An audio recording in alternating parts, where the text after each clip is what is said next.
I can't even imagine what the suicide and homicide and just the rates of depression, and accidental death due to overdose are going to look like in the future. It's going to reach epidemic proportions. It's already, the statistics are already alarming, and yet nobody's sounding any alarm bells. Parents have to intervene. We have to stop giving our kids free access to social media and phones at young ages. They are not ready for it. Their minds cannot cope with the dopamine.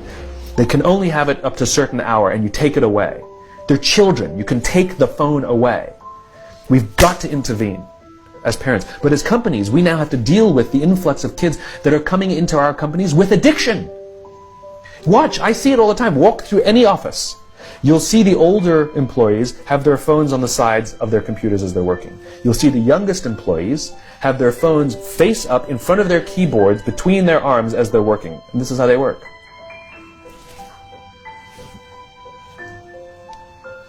And the science is alarming. They did experiments on mice where they did the multitasking. They put flashing lights to mimic going from the computer to the cell phone, the computer to the cell phone to the TV.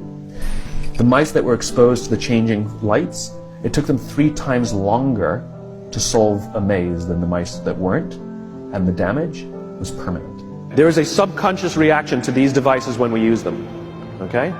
What if I were to hold my phone while I'm talking to you? I'm not checking it, it's not buzzing, it's not beeping, I'm nothing, I'm just holding it. Do you feel at this moment that you are the most important thing to me right now?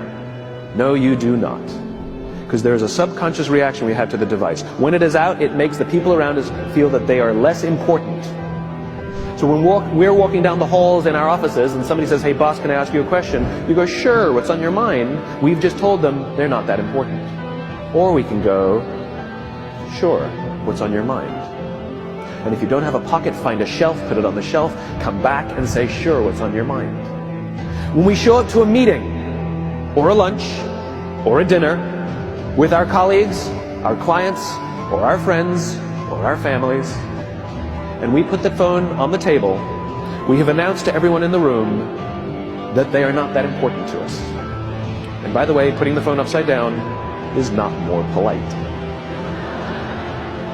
My favorite one is when the meeting or at a lunch with someone, that the phone will ring and the caller ID will pop up and they will go, I'm not going to get it. Oh, so magnanimous! Oh, lucky to eat with you today. Or they could just put the damn thing away. You can tell how addicted we are.